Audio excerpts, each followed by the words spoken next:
আসসালামু আলাইকুম, কেমন আছেন সবাই? আশা করি ভালোই আছেন। প্রতিদিনের মতো তো কি ভিডিও করবো তা আপনার সাথে শেয়ার করছি।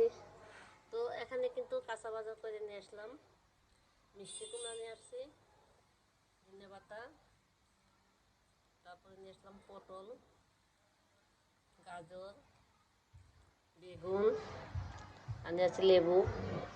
তো এগুলো কাঁচা বাজার করে নিয়ে আসলাম। আর এখানে আমি যে ছোটো আলুটা আমাদের বেশি খাওয়া করে, এই জন্য ছোটো আলুটা নিয়ে আসছে 2 কেজি। তো আগের আছে আরও, আর আজকে 2 কেজি করে আমি আইনি জমাই। তো আমরা কিন্তু ছোটো আলুটাই বেশি খাই। তো কাঁচা বাজারটা আপনার সাথে শেয়ার করলাম। এখন আমি রান্নায় চলে যাব।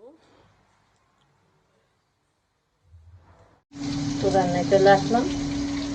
এখানে এই যে তেলাপিয়া মাছ ভেজে নেব, ভেজে রান্না করব। আর এখানে যে মিষ্টি কুমড়া, এগুলো ভেজে নেব, বড়া বানিয়ে নেব। আর এখন মিষ্টি কুমড়া দিচ্ছি আসলে, এগুলো কিন্তু আমি ভেজে নিলাম। মিষ্টি কুমড়া দিচ্ছিটা কাজটা কিন্তু ভালোই লাগে। আর এখানে কিন্তু শুকনো কুমড়া দিচ্ছি, কি সুন্দর তেলে ভেজে নিয়েছি আমি।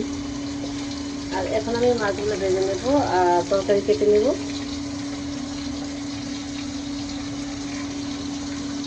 তো মাছগুলো ভাজা হয়ে গেছে, তো এখন আমি মাছগুলো ভেজে নিয়েছি। আর এখানে বেগুন বড়া, মিষ্টি কুমড়া বড়া, তো এগুলো ভাজা হয়ে গেছে। আর এখন আমি তরকারিটা বসাই দেবো। মশলাটা কষানো দিয়ে নিয়েছি। আর আমি তেলা দিয়ে মাছ দিয়ে বেগুন, আলু আর পটল দিয়ে রান্না করবো। মশলাটা ভালোভাবে কষাই দিচ্ছি।